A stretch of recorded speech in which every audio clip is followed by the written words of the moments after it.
दुनिया के सामने दो टूक बात कहने वाले और साफ छवि रखने वाले रूस का राष्ट्रपति व्लादिमीर पुतिन की चर्चा इन दिनों खूब हो रही है।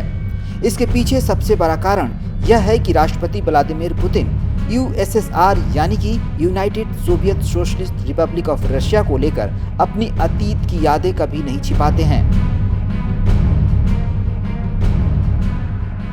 यूएसएसआर का विघटन उनकी स्मृतियों में बसा अतीत का एक ऐसा विषाद है जिसे वो पलटकर रख देना चाहते हैं। ऐसा हम इसलिए कह रहे हैं क्योंकि 4 साल पहले कुछ पत्रकारों ने जब पुतिन से पूछा कि आप अपने देश के इतिहास में किस घटनाक्रम को पलट देना पसंद करेंगे, तो बिना देर किए हुए पुतिन ने कहा था the collapse of the Soviet union, यानी कि अगर वो कर सकते तो यूएसएसआर के विलय को उलट कर रख देते हैं।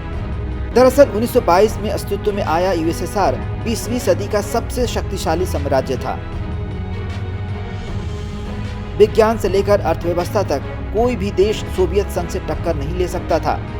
आपको बता दें कि यूएसएसआर के बदौलत ही साल 1957 में इंसान द्वारा बनाया गया पहला उपग्रह स्पुतनिक 1 अंतरिक्ष में भेजा गया था।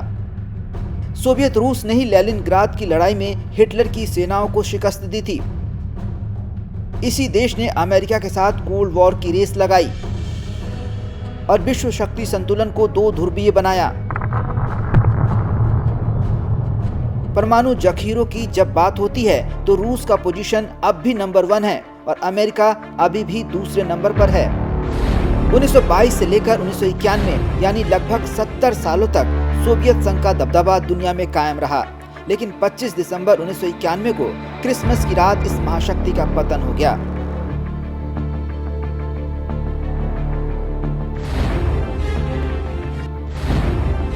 जब रूस का बिखराव हो रहा था तब अक्टूबर 1952 में जन्मे पुतिन 39 साल के युवा थे। उन्होंने अपने आंखों के सामने सोवियत संघ को 15 टुकड़ों में बंटते देखा। 25 दिसंबर 1991 को सोवियत संघ के आखिरी नेता मिखाइल गोर्बाचोव देश को आखिरी बार संबोधित कर रहे थे और दुनिया इस अविश्वसनीय उद्घोषणा को सुन रही थी। मिखाइल गोर्बाचोव के संबोधन के साथ ही यूएसएसआर की कहानी अतीत के पन्नों में दर्ज हो गई और दुनिया के मानचित्र पर 15 नए देश वजूद में आ गए।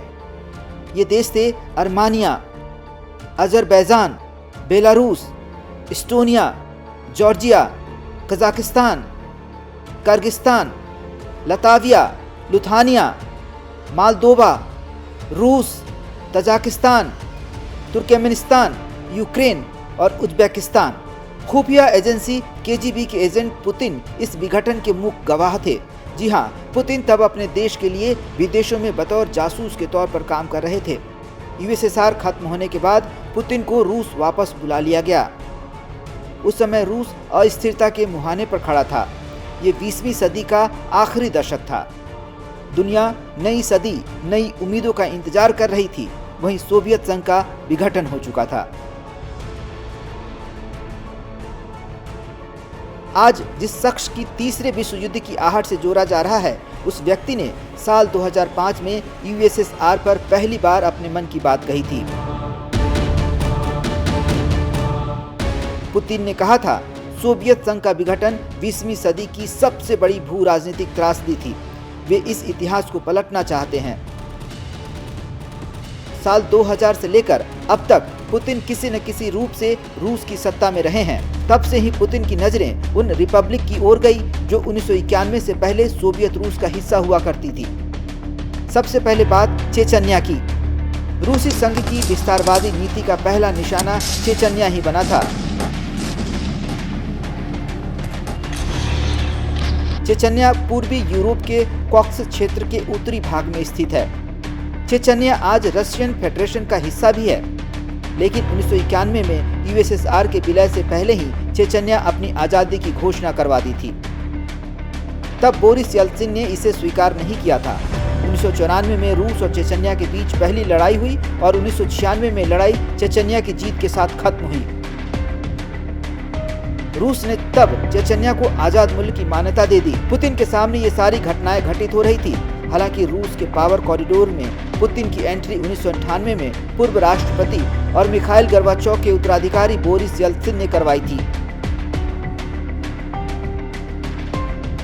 1999 में रूस ने चेचन्या पर निर्णायक हमला शुरू कर दिया। पुतिन इस हमले के रणनीतिकार थे। उनके नेतृत्व में रूस ने चेचन्या को शिकस्त दी और 17,300 वर्ग किलोमीटर वाले मुस्लिम बहुल इस छोटे से देश को रूस में मिला लिया। चेचन्या में जीत के बाद पुतिन रूस के लोकप्रिय नेता बन गए और फिर मार्च 2000 में पुतिन 53% वोटों के साथ अपना पहला राष्ट्रपति चुनाव बम्पर वोटों से जीते। पुतिन अब महत्वाकांक्षाओं से लैस थे। 3 साल बाद ही पुतिन की नजरें यूएसएसआर का हिस्सा रहे जॉर्जिया पर गई। जॉर्जिया रूस के दक्षिण पश्चिम बॉर्डर पर स्थित है। 2003 में जॉर्जिया में विरोध प्रदर्शन का दौर चल पड़ा। उसे रोज रिवॉल्यूशन का नाम दिया गया। 2008 आते आते जॉर्जिया की केंद्रीय सरकार और वहां के 2 प्रांत अबखाजिया और साउथ ओसेतिया के बीच झगड़े की शुरुआत हो गई। फिर क्या था, रूस ने मौका का फायदा उठाकर यहां दखल दिया और इन दोनों प्रांतों को स्वतंत्र राज्य का दर्जा दे दिया। अब बात करते हैं यूक्रेन की। 1991 में जब यूएसएसआर का विलय हुआ तो रूस इसका सबसे ताकतवर गणराज्य था, लेकिन दूसरे ही नंबर पर यूक्रेन था। 24 मिलियन की आबादी वाले इस देश की जीडीपी $155.6 बिलियन है। बंटवारे के बाद यूक्रेन के हिस्से में बड़े पैमाने पर न्यूक्लियर हथियार, इंटरकॉन्टिनेंटल बैलिस्टिक मिसाइल आए, लेकिन पश्चिमी कूटनीतिज्ञों ने समझौता कराया और इन हथियारों को फिर से रूस को दिलवा दिया। इसके एवज में रूस ने वादा किया था कि वो यूक्रेन की संप्रभुता का सम्मान करेगा और उसकी सुरक्षा भी करेगा। आज यूक्रेन 2 हिस्सा पूरब और पश्चिम में बंट गया। पूरब के लोग अपने आप को रूस के करीबी समझते हैं। पुतिन ने यूक्रेन के जिन 2 प्रदेशों लुहांसक और दोनेत्स्क को स्वतंत्र देश की मान्यता दी है, वे राज्य यूक्रेन के इसी पूर्वी इलाके में स्थित है, जबकि पश्चिम के लोग खुद को यूरोप के नज़दीक मानते हैं। जबकि पुतिन इतिहास और भूगोल का हवाला देते हुए यूक्रेन को रूस के ऐतिहासिक गणराज्य का हिस्सा बताते हैं। पुतिन यूक्रेन को किसी भी कीमत पर नाटो की सदस्य बनते हुए नहीं देखना चाहते हैं, क्योंकि यूक्रेन में नाटो जैसे सैन्य संगठन के कदम पड़ने का अर्थ है कि रूस के दरवाजे पर अमेरिका के कदम। साल 2014 में रूस ने यूक्रेन को सबक सिखाने के लिए क्रीमिया को निशाना बनाया। क्रीमिया यूक्रेन और रूस दोनों के करीब है। दरअसल 1994 में सोवियत संघ के तत्कालीन नेता निकिता खुस्रुचेव ने यूक्रेन को एक तोहफे के तौर पर क्रीमिया को दे दिया था, पर साल 1991 में सोवियत संघ के टूटने के बाद यूक्रेन और रूस अलग अलग हुए तो सवाल खड़ा हुआ कि आखिर क्रीमिया पर कब्जा किसका होगा। फिलहाल क्रीमिया यूक्रेन के पास ही रहा, लेकिन इससे रूस खुश नहीं था। लेकिन मार्च 2014 को पुतिन ने ऑक्सिनोव से मुलाकात की और एक संधि पर हस्ताक्षर किए, जिसके तहत क्रीमिया रूस का हिस्सा बन गया। अब बात करते हैं कजाकिस्तान की। 1991 से पहले कजाकिस्तान भी यूएसएसआर का ही एक रिपब्लिक था। ये देश अभी भी रूस के प्रभाव क्षेत्र में आता है, लिहाजा यहाँ रूस की सांस्कृतिक भाषा का व्यापक प्रभाव है। रूस कजाकिस्तान के एलीट को समर्थन करता है और इस देश के जरिए सेंट्रल एशिया में अपना रुतबा कायम रखना चाहता है। कजाकिस्तान के अलावा रूस के प्रभुत्व का असर यूएसएसआर के सदस्य रहे 3 छोटे छोटे राष्ट्रों पर भी दिखता है। ये देश है बैल्टिक क्षेत्र में स्थित इस्टोनिया, लताविया और लिथुआनिया, जो बैल्टिक क्षेत्र पूर्वी यूरोप में स्थित है। ये छोटे देश रूस के लिए रणनीतिक महत्व रखते हैं, क्योंकि इसके जरिए रूस यूरोप में अपना प्रभाव कायम रख सकता है। बेलारूस रूस के पश्चिमी और लिथुआनिया के नीचे स्थित बेलारूस से रूस के दोस्ताना संबंध है। इसकी वजह ये है कि बेलारूस के अलेक्जेंडर लुकाशेंको को रूस का समर्थक माना जाता है। राष्ट्रपति लुकाशेंको को यूरोप का लास्ट डिक्टेटर भी कहा जाता है और वे पिछले 27 सालों से सत्ता में हैं। लुकाशेंको की बदौलत पुतिन ने रूस का दबदबा यहाँ कायम रखा है। यूएसएसआर का विघटन रूसी गणराज्य के इतिहास का वो अध्याय है जिसे पुतिन पलट देना चाहते हैं। पिछले 20 सालों से रूस की सत्ता का केंद्र रहे पुतिन के सैन्य और कूटनीतिक फैसलों में कहीं न कहीं इसकी छाप देखने को मिलती है।